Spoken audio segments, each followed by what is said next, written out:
نبی پاک صلی اللہ تعالیٰ علیہ وسلم نے ہمیں حقوق العباد کے معاملے میں زیادہ احتیاط کرنے کا کہا ہے، اور حضور سید عالم علیہ السلام نے صحابہ کے بھرے مجمع میں سے یہ سوال کھڑا کیا، فرمایا تم مجھے بتاؤ مفلس کون ہے، غریب، تنگ دست اور بالکل تہی دست بندہ کون ہے؟ ہمارے ہاں سارے لوگ، یہ رمضان شروع ہوتا ہے تو لوگ کہنا شروع کر، پیر صاحب دعا منگو، حالات بڑے خراب ہیں۔ مثلا کیا خراب ہے حالات؟ شامی روٹی نہیں لبدی، حالات صرف یہ خراب ہیں کہ پڑوسی نے پجارو لے لی اور مجھے نہیں ملی، اتنے ہی حالات خراب ہیں، اس سے زیادہ تو نہیں۔ حالات اتنے ہی خراب ہیں کہ جو باہر بھائی چلا گیا تھا اس نے فلانی سوسائٹی میں پلاٹ لے لیا، میں پیچھے رہ گیا ہوں، اس سے زیادہ تو کوئی ایسا معاملہ نہیں۔ تو کتنے سارے لوگ ہیں جو اس بات کا اظہار کرتے ہیں۔ پھر میں نے یہ دیکھا ہے کہ بلا وجہ کے بعد لوگ شکوے کرتے ہیں، دیکھو جی میرا بھائی ہے، میرا دوست ہے، میرا رشتہ دار ہے، پڑوسی ہے، تو اس نے گاڑی بدل لیا ہے، موبائل بدل لیا ہے، فلانی چیز اس نے لے لیا، میرا خیال نہیں رکھا۔ بھئی مثلا آپ کا کیا خیال رکھنا چاہیے تھا؟ نہیں، اس نے موبائل لیا ہے 3 لاکھ کا، تو آپ کا خیال ہے کہ میرا یہ خیال رکھتا کہ 1.5 کا مجھے لے دیتا، 1.5 کا وہ یہ لے لیتا۔ یہ مطالبہ غلط ہے شریعت میں۔ آپ کے جو ذمے، اس کی ذمہ داریاں جہاں تک بنتی ہیں وہاں تک تو وہ ادا کرے گا۔ دیکھیں نا، شریعت اسلامیہ بڑا پیار کرتی ہے بندے کے ساتھ، تو کھرب پتی بندے پر بھی شریعت نے یہ نہیں قدغن لگائی کہ تو کھرب پتی ہے تو اس طرح کر 40% زکوٰۃ دے، یہ نہیں کہا۔ لاکھ پتی بھی 2.5% ہی دے گا اور ارب کھرب پتی بھی 2.5% ہی دے گا۔ اگر اس کے دل میں وسعت اللہ نے پیدا کیا تو وہ لوگوں کا خیال کرے۔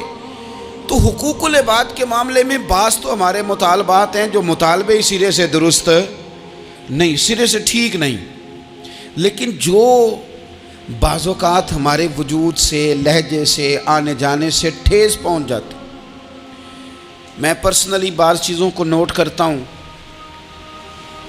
اور مجھے ان کا بڑا خیال رہتا ہے۔ میں محسوس کرتا ہوں کہ نہ چاہتے ہوئے بھی ہمارے رویے سے بعض لوگوں کو تکلیف ہوتی ہے، نہ چاہتے ہوئے۔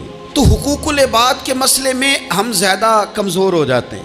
آج یہ سوچنا ہے کہ وہ جو میری ذمہ داریاں ہیں، جو شریعت نے، دین نے، اسلام نے، اور کچھ میں نے خود کہیں شاگرد بن کر، کہیں ارادت مند بن کر، کسی جماعت کا ممبر بن کر، کسی مسجد کی ذمہ داری لے کر، کسی ویلفیئر کام کی ذمہ داری لے کر، کسی غریب کی ذمہ داری لے کر، کسی مزدور کی ذمہ داری لے کر، جو میں نے اپنے اوپر خود چیزیں ضروری قرار دے لی ہیں، میں ان میں کہاں تک کامیاب ہو سکا ہوں اپنی ذمہ داریوں کا۔ حضرت معاویہ بن خدیج رضی اللہ تعالیٰ عنہ ایک صحابی ہیں، وہ فرماتے ہیں کہ مجھے حضرت عمر نے کہیں بھیجا تھا جہاد کے لیے، تو میں وہ کامیابی کی خبر لے کر دوپہر کو لوٹا، تو عرب شریف کے اندر چونکہ گرمی زیادہ ہوتی ہے، میں نے مناسب نہیں سمجھا کہ میں حضرت عمر کو دوپہر کو جگا کے خبر دوں کہ حضور بے فکر ہو جائیں، اللہ نے کامیابی دے دی۔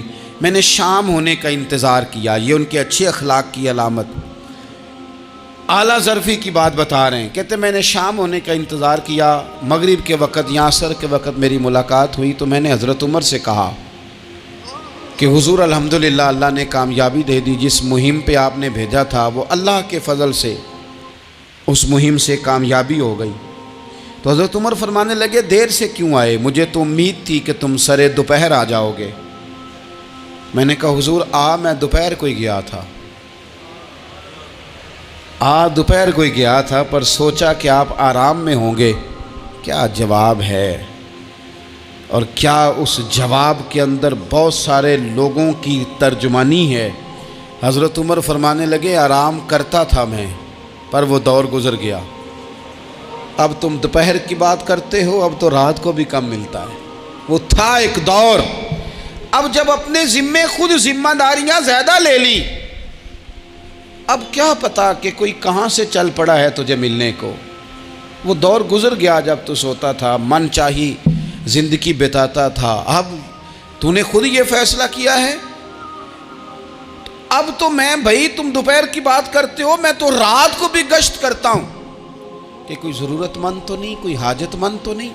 تو جو ہمارے ذمہ داریاں ہیں ان میں نازک حد تک، امام بہقی روایت لائے ہیں، ایک صحابی تھے جو حضور کو ہنسایا کرتے تھے، حضور کو ہنساتے تھے، نبی پاک کو بڑے پیارے تھے۔ اس طرح کے بھی کچھ بندے ہونے چاہیے، اس طرح کے بھی کچھ بندے صحابہ کرام علیہم رضوان فرماتے ہیں جب حضور غم امت میں پریشان ہوتے تھے تو ہم منتظر ہوتے تھے کہ کبھی وہ ہنسانے والا آج آ جائے نا، دو چار باتیں ایسی کر جائے نا ہنسانے والی تو معاملہ ٹھیک ہو جائے۔ کچھ لوگ ایسے ہوتے ہیں جن کو دیکھ کے ہی چہرے پر تازگی آ جاتی ہے، مثل تعویذ ہوتے ہیں نا کچھ لوگ، وہ جب بھی ملتے ہیں شفا ہوتی ہے۔ تو یہ حضور کے پاس بیٹھے ہوئے تھے اور ہنسانے والی گفتگو کر رہے تھے، تو نبی پاک بھی ان سے باتیں کرنے لگے۔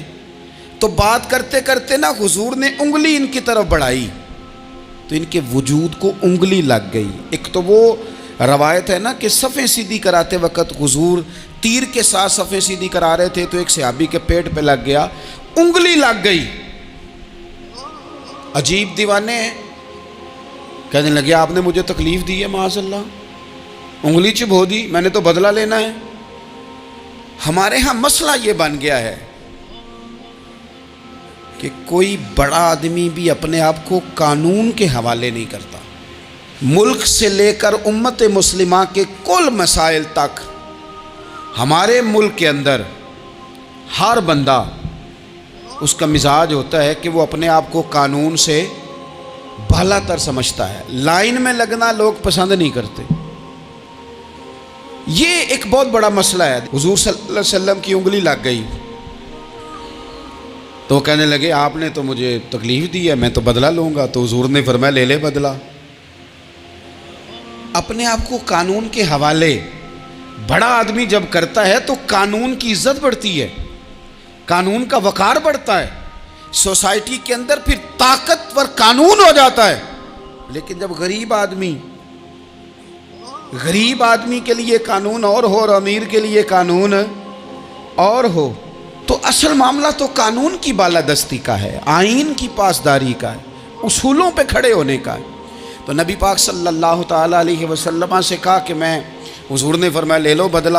یہ حقوق العباد کی نزاکت عرض کر رہا ہوں، لے لو بدلہ۔ انہوں نے کہا جی پیٹ سے کپڑا ہٹائیے، تو حضور نے پیٹ سے کپڑا ہٹا دیا۔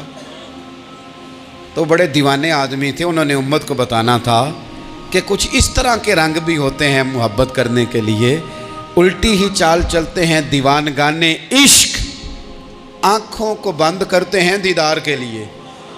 اس طرح بھی کبھی کبھی ہوتا ہے۔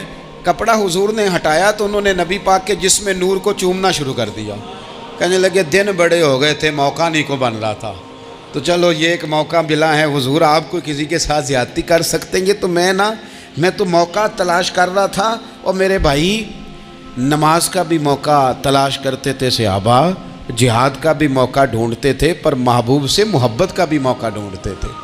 کبھی کبھی نا محبت کا بھی تو موقع نرے خشک نہیں نہ ہو جانا چاہیے۔ نہ علماں وچ پھسا سانو تو یار دی گل سنا سانو، اتھے علم دا سکہ نہیں چلدا جتھے عشق ہوراں دا ڈیرا ہے۔ تو کبھی ادھر بھی ہیں حقوق العباد کے معاملے میں نزاکت۔ اور پھر جو آیت میں نے قرآن پاک کی پڑھی، ایک تو یہ ہے کہ آپ لوگوں سے معافی معافی مانگے۔ ہمارے ہاں نا معافی کا مزاج، قبول کریں جب کوئی بندہ معافی طلب کرے تو معافی۔ ہمارے ہاں معافی مانگنے کا رواج میں آپ یقین کریں سرے سے ہے ہی نہیں، بلکہ الٹا لوگ چڑھائی کر جاتے ہیں، کہتے ہیں اوہو تم نے معافی مانگ لی ہے تو معاملہ ہی ختم ہو گیا۔ اور جو آدمی، میں بڑے زمانے سے کہہ رہا ہوں کہ میرے ملک میں ایک رواج بنتا جا رہا ہے، جس کی زبان جتنی زیادہ سخت ہوتی ہے اس کا عروج اتنا زیادہ ہوتا ہے۔ جو تھوڑا سا شرافت کا مظاہرہ کرے لوگ اسے بزدل سمجھ لیتے ہیں۔ عزیز بھائیوں، اپنی زندگی میں معافی مانگنے کا مزاج بنائیں۔ آپ طلب کریں کہ یار مجھ سے غلطی ہو گئی، میں انسان ہوں۔ آپ یقین کریں ڈھیر سارے لوگ ہیں جن کے ذمہ ڈھیروں معافیاں ہیں، لیکن ان کا مزاج نہیں، ان کی طبیعت نہیں، ان کا تکبر آڑے آ گیا ہے۔ اور میرے نبی پاک صلی اللہ تعالیٰ علیہ وآلہ وسلم نے فرمایا تھا یہیں بدلہ دے دو کسی کا دینا ہے تو، یہیں معافی لے لو، یہیں، ورنہ فرمایا یاد رکھنا قیامت کے دن تو اس طرح ہوگا کہ اگر سینگ والی بکری نے بغیر سینگ والی بکری کو مارا ہوگا اسے بھی قیامت میں بدلہ دینا پڑے گا۔ یہی معافی تلافی لے لو، یہی۔ تو ہمارے ہاں مزاج نہیں، مزاج بنائیں نا آپ، معافی کا مزاج بنائیں۔ رسمی ویسے معافیاں مانگتے ہیں، آج پہ جا رہا ہوں بھائی اگر کوئی ہو گئی تو معاف کر دینا، یہ تو رسم ہے، تو بڑی دنیا ادا کرتی۔ آپ کو پتہ ہے کہاں آپ کو معافی لینی ہے. تو جہاں جہاں اس طرح کے معاملات ہیں وہاں آپ کلیئر کریں. صحیح بخاری میں حدیث ہے حضرت ابو ذر غفاری سے، جب کسی نے کہا کہ آپ نے اسی طرح کے کپڑے خود پہنے ہیں جس طرح کہ آپ کے غلام نے پہنے، یہ کیا معاملہ ہے؟ تو فرمانے لگے، اعلانیہ خود بتانے لگے، فرمانے لگے مجھ سے ایک دفعہ غلطی ہو گئی تھی، میں نے ایک غلام کو جھڑک دیا تھا تو نبی پاک نے مجھے تنبیہ فرمائی، تو میں نے اس غلام سے معافی بھی مانگی، اور اس دن سے لے کر آج تک میں جس طرح کا خود لباس پہنتا ہوں اسی طرح کا اپنے غلام کو پہناتا ہوں.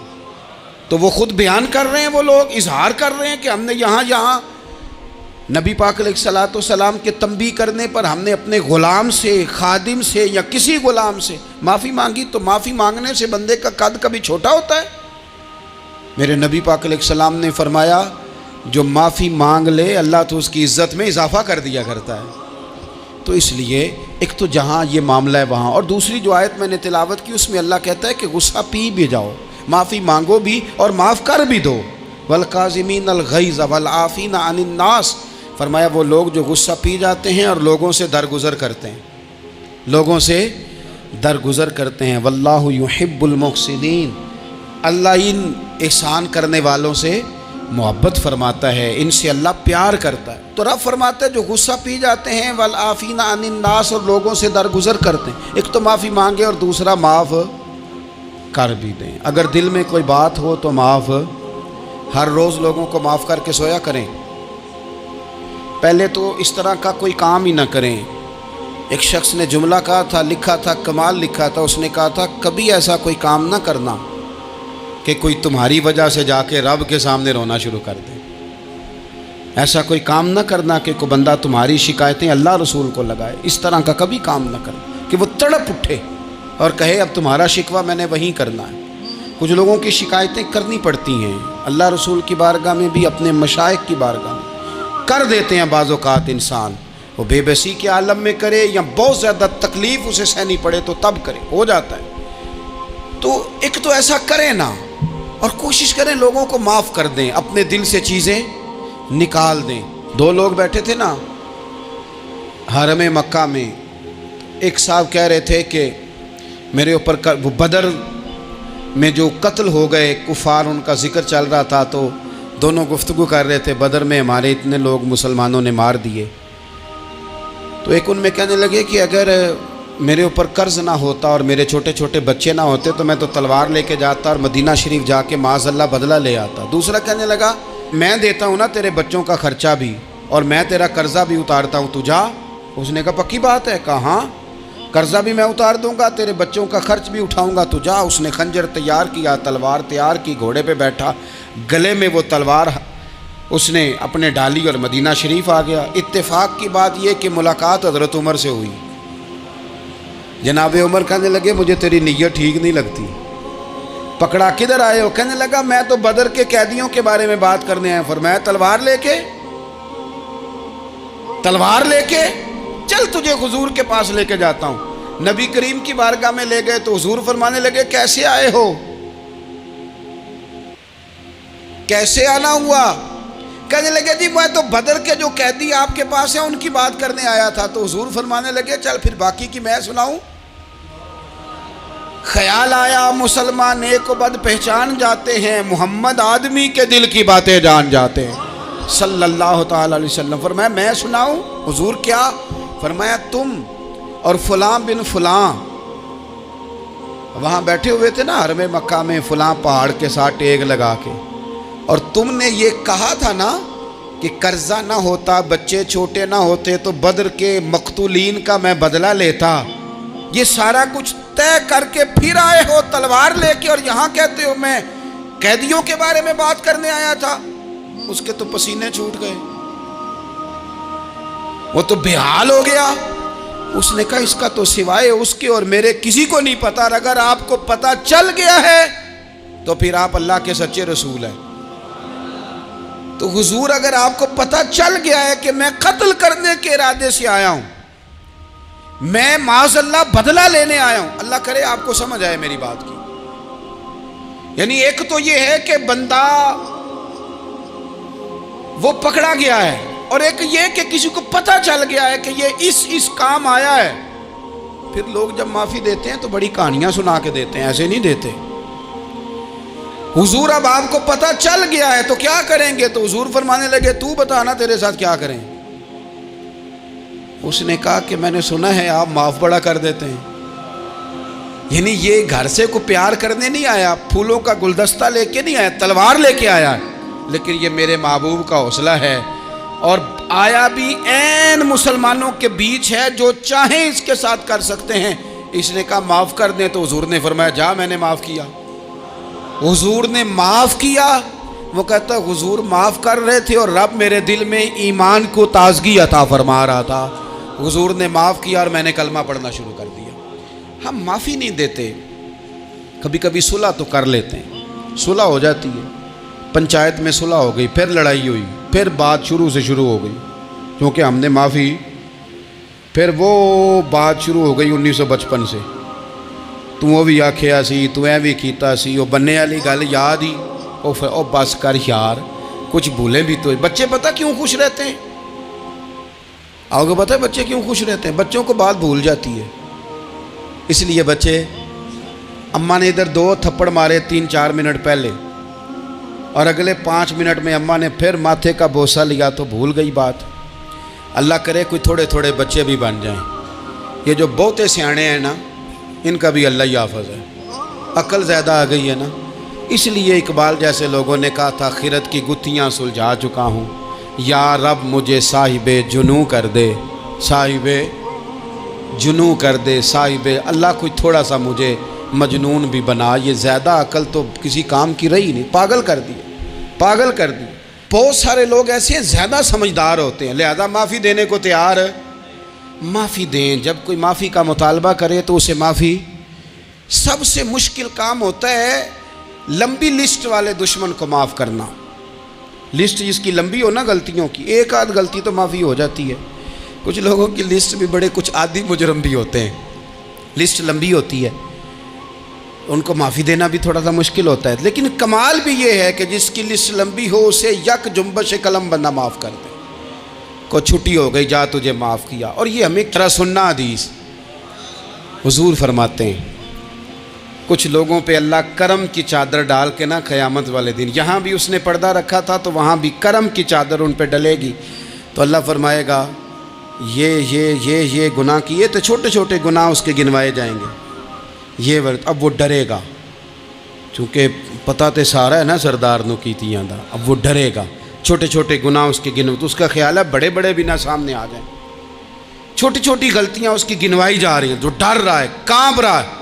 قربان جائیں نبی پاک کے لفظوں پہ، کچھ گلاں اجیاں نے قرآن پاک اجیاں نے، یہ نا میری دادی کہا کرتی تھی، میری اماں کہا کرتی تھی، کچھ کام اجائے نے، کچھ گلاں اجیاں نے کہ اتنے دل کردہ صفحہ بند ہو جانا ہے تو معافی ہو جانی، یعنی ختم ہے یہ بات، اس سے آگے کسی نے سوال پوچھنا ہی نہیں۔ چھوٹے چھوٹے گناہوں کا اللہ تذکرہ فرمائیں، یہ کیا یہ کیا یہ کیا، یا اللہ ہو گیا۔ اب بندہ ڈر رہا ہے کہ بڑے بڑے بھی سامنے آ جائیں گے، لیکن چھوٹے گناہوں پہ ہی فل سٹاپ لگا کے نا، تو رب فرمائے گا یہ جو تیرے گناہ ہیں نا، اس کے بدلے تجھے نیکیاں دی جا رہی ہیں، تو نے سچی توبہ کی تھی تو ان گناہوں کو بدل کے نیکیاں بنایا جا رہی ہیں۔ پہلے ڈر رہا تھا، حضور فرماتے ہیں، اب فٹافٹ بول پڑا، کہنے لگا یا اللہ میں نے تو بڑے بڑے بھی کیے ہیں، یعنی اگر چھوٹوں کی نیکیاں بن گئی ہے تو وہ پاپ کدھر ہیں، بڑے بڑے وہ میرے کدھر ہیں۔ کریم یہ بات کر رہے ہیں اور صحابہ رو رہے ہیں، میں نے تو بڑے بڑے بھی کیے ہیں، بڑے بڑے کدھر ہیں۔ اللہ تعالیٰ بندوں کو معاف فرماتا ہے، رب اپنے بندوں کو وہ معاف کرتا ہے۔ اگر اللہ معاف نہ کرے تو جتنے جرم ہمارے رب کو ہمارا پتہ ہے، بتاؤ سویرے روٹی ملے، سانس ملے، شعور قائم رہے، جب مالک اتنا معاف کرتا ہے تو ہم اس کے بندوں کو کیوں نہیں معاف کرتے؟ کر دیں معاف۔ پکے لوگ کھڑے تھے، پکے دشمن کھڑے تھے فتح مکہ کے دن حضور کے سامنے،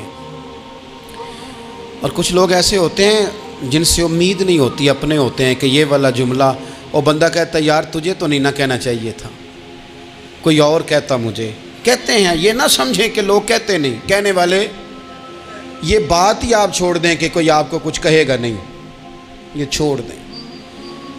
مخلوق تو اس طرح کی بات ڈھونڈ کے لاتی ہے کہ انسان پریشان ہو جاتا ہے کہ یار میں یہ کر سکتا تھا، میں نے کیا نہیں، اور جو میں نے کیا نہیں وہ تو نے میرے کھاتے ڈال دیا ہے۔ ایسے لوگ سامنے کھڑے ہو گئے فتح مکہ کے دن کہ جن کے چہروں سے ان کی زیادتیاں عیاں ہو رہی تھیں، ان کے ظلم چھلک رہے تھے چہروں سے۔ حضور کے سامنے کھڑے ہیں، کانٹے بچھانے والے بھی، روڑے مارنے والے بھی، گلے میں رسیاں ڈال سارے کھڑے ہیں۔ حضور نے فرمایا بتاؤ تمہارے ساتھ کیا سلوک کروں؟ انہوں نے کہا آپ کریم ہیں۔ تو حضور نے پتہ کیا کہا؟ قرآن پاک میں ایک سورہ یوسف ہے، کچھ لوگوں کو لفظ یہ قصہ بھی بڑا برا لگتا ہے، تو اللہ فرماتے ہیں نحن نقص علیک احسن القصص، محبوب ہم آپ کو ایک سونا قصہ سنانے لگے ہیں۔ اس کو اللہ نے قصہ کہا، سونا قصہ، سورہ یوسف کو۔ تو سورہ یوسف کیا ہے بھلا؟ ذرا انداز دیکھیے سورہ یوسف کا۔ پہلے حضرت یوسف لاڈلے ہیں باپ کے، لاڈلے، پھر اسی جناب یوسف کے منہ پہ تماچے ہیں، پھر وہی جناب یوسف کنویں میں ہیں، پھر کنویں سے بچ گئے۔ کنویں میں گرا بھی بندہ کبھی بچتا ہے، بچ گئے، اللہ کی شان ہو تو بچ جاتا ہے، بچ گئے۔ فرماتے ہیں میں نے سمجھا بچ گیا ہوں، جب بچ گیا تو بڑی تکلیف ہوئی۔ بھائیوں نے کہا ہمارا غلام ہے، ہم نے بیچنا ہے۔ سگے بھائیوں نے بیچا، جو باپ کی طرف سے سگے تھے بیچا۔ فرماتے ہیں میں بکا، اب بڑا پریشان تھا کہ یار کبھی آپ غور کریں نا کسی کا ریٹ لگ جائے۔ فرماتے ہیں اب بڑا پریشان تھا، اور جب میں مصر میں گیا تو میں کونے میں کھڑا ہوں اور لوگ مجھے خرید رہے ہیں۔ محبت میں یہ قصہ سنانا تو آسان ہے کہ بی بی اٹی لے کے آ گئی تھی، پر جو بیکرا ہے اس کا بھی تو حال دیکھو نا کیا ہے، اس کا ریٹ لگ رہا ہے، یہ بھی تو بڑی۔ اور جناب یوسف کہتے ہیں پھر عزیز مصر نے خرید لیا تو بادشاہ کے گھر گیا تو کچھ سکھ کا سانس آیا۔ یہ حضرت یوسف ہیں، یہ لاڈلے ہیں۔ فرماتے ہیں سکھ کا سانس لیا ہی تھا کہ جناب زلیخا نے الزام لگایا، اور وہ غلطی معاذ اللہ جس کا تصور بھی نہیں، اس کی پاداش میں سالوں جیل کاٹا۔ لیکن خدا کی حکمت ہے نا، اللہ کا کرم ہے نا، جس ملک کے وہ قیدی تھے رب نے اسی ملک کا حکمران بھی بنا دیا۔ یہ اللہ کی حکمت ہے نا، تقاضے ہیں نا۔ صبح کے تخت نشین شام کے مجرم ٹھہرے، ہم نے پل بھر میں نصیبوں کو بدلتے دیکھا، وہ جو چاہے جب چاہے کر دے۔ تو جب وہی بھائی مجبور ہو کر سوالی بن کر سامنے آئے ہیں، پتہ کیا ہوتا ہے، بندہ معاف کر دیتا ہے، بہت سارے لوگ معاف کرتے ہیں، پر کہانیاں سنا کے پتہ جے نا ادوں کی آکھیا ساجے، پتہ جے نا ادوں کی کیتا ساجے، پھر پتہ جے نا تسی اے بھی آندے سو، یہ ساری کہانیاں سنا کے۔ لیکن حضرت یوسف کے سامنے کھڑے ہو گئے، جناب یوسف نے بات چھیڑی کوئی نہیں، فرمایا تم سے بات ہی کوئی کرنی، جاؤ تمہیں سارا کچھ معاف کیا۔ اب جب یہ لوگ مکے والے حضور کے سامنے کھڑے، اس طرح معافی دینی چاہیے۔ یہ جب سامنے کھڑے ہوئے تو حضور نے فرمایا پتہ ہے تمہارے ساتھ کیا سلوک کرنے والا ہوں؟ کہا حضور نہیں۔ فرمایا وہی جو جناب یوسف نے بھائیوں کے ساتھ کیا تھا، پچھلا صفحہ پلٹنا ہی کوئی نہیں، جاؤ تمہیں معاف کیا، جاؤ تمہیں معاف کیا، جاؤ تمہیں معاف کیا۔ اور صرف معاف نہیں کیا، ساتھ عزت بھی دی۔ سب سے زیادہ مقابلے تو حضرت ابو سفیان نے کیے تھے نا، آخر تک وہ آئے تھے، آج وہ کلمہ پڑھ رہے ہیں، سردار ہیں، کلمہ پڑھ رہے ہیں، تو نبی پاک نے صرف معافی نہیں دی، عزت بھی دی۔